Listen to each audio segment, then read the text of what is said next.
this is one of our lovely couples that were in the music video. And it was really impressive to me because you guys have been married for 31 years, I believe. Yeah. And I was like, wow, because everybody else was like either new or didn't know each other. And so it was really nice to have y'all on the music video because it just gives a different perspective.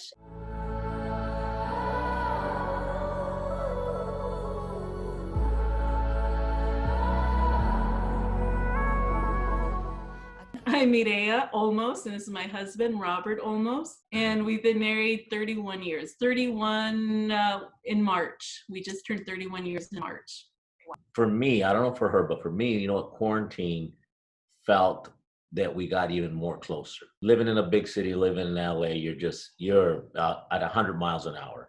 You're working, and I'm constantly working, so you're coming in, you're eating at different times, or I didn't eat dinner, I got it on the road, I got to go to another client, and she's busy and blah, blah, blah.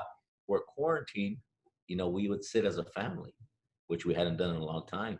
As terrible as all of it is, it really has made me more appreciative of family and like the people you care about. Because you're like, okay, I have all this time now, so who gets that time? Like you said, you are getting to know each other more, but like, how could you possibly know each other more when you've been together for 31 years? Like, what does that look like? Not only are we husband and wife, we can say we're really good friends.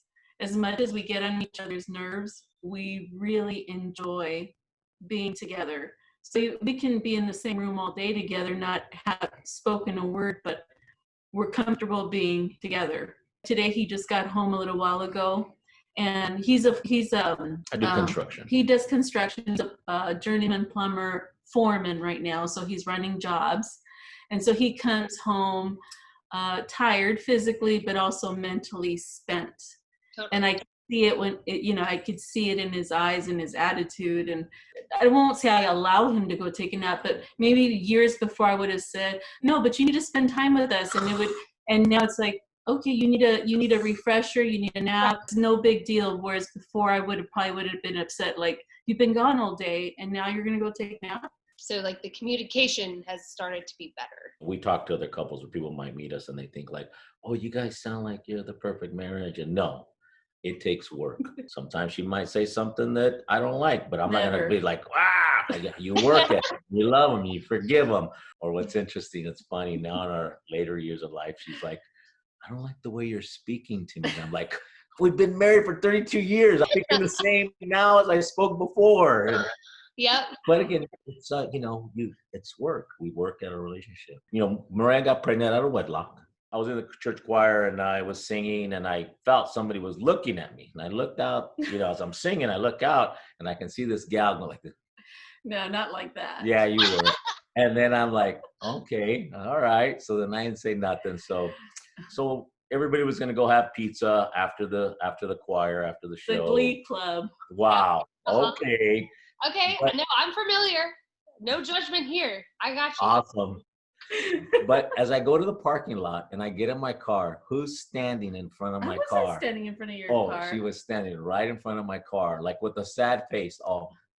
And I'm like, you want to go have pizza? And she's all like, no, I have no money. And I said, okay, bye. And I left. That part. I drove away. That part is true. Yeah. What? I drove away. So I drove down to the first light and I was like, man, I got it. That was rude. So I turned around, I came back and I said, do you want to go have pizza?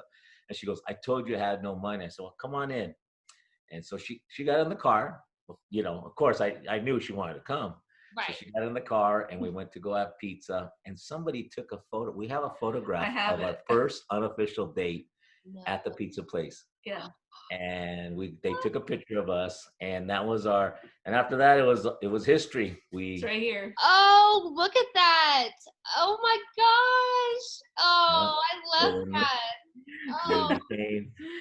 We started dating and well, we got pregnant. Yep. Like any young kids, you thought of all the options, and some of those options at the moment you thought of them and probably weren't the best choices for us. And then I said, you know what? let's get married, and I proposed to her in front of my mom. I had my mom at the table. Mireya, would you like to marry me? A normal girl's response would be like, yeah, let's get married, right? Mireya pauses and she goes, I just hope it's a sunny day. And we started laughing. We're like, a sunny day? What does that mean? Does that mean yes or no? She's already said yes in her brain. In my mind, I'm walking down the aisle. I'm walking out to the street, exactly. down the steps, and the sun is shining, and I don't want it to rain. So that was the first thing that came. Oh, I tell you. So we got married, and people had bets. Everybody thought that, you know, we weren't going to last 3 weeks, you know. And wow. Well, because I was 18 and he was 22. So we got married. We lived in a garage with no wall. We put a blanket up on one side of the wall. We had no money for a crib, so we opened up a dresser and we put a blanket, the drawer, and the baby was in the drawer. Our mattress was on the floor. We had no bed. We had no bed frame. We stuck together.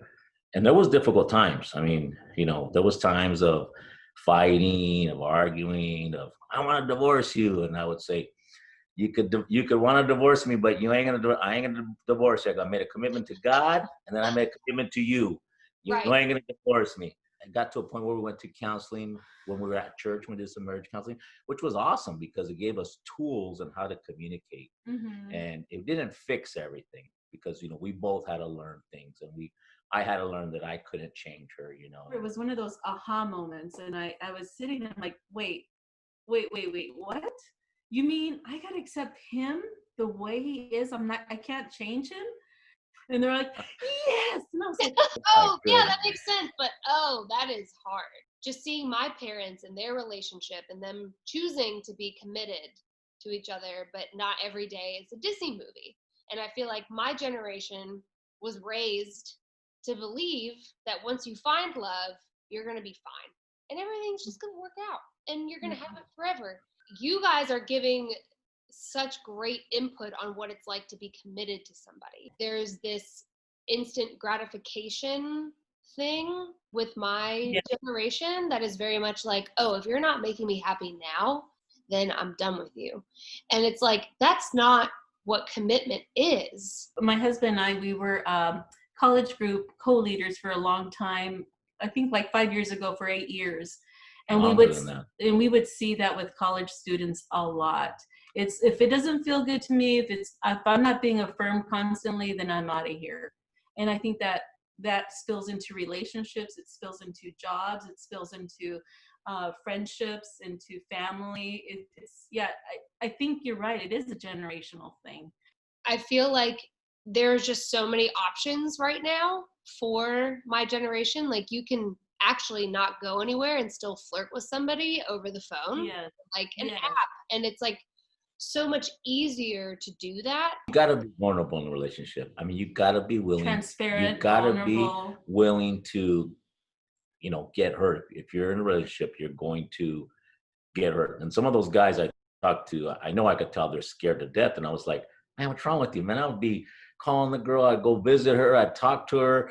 I'd look at her eyes, you know, look how beautiful she is. Look how she's dressed. Here on the phone, you're like, you can fake everything. You know what I'm saying? It's just interesting to see how people are slowly becoming less and less connected because of that fear of being vulnerable. You have to choose to love that person every day. Yeah. Because not every day are you going to like each other. Not every day you're gonna feel that person. Not every day you're gonna say, oh my gosh, that's the best person I could have ever married or be with. You know, there's gonna be days like, what was I thinking? And then there's days where like, honey, you are just the best, you know. But you have to choose to love that person. This has been so inspiring, and I appreciate you for just being yourselves with each other. That is a beautiful thing.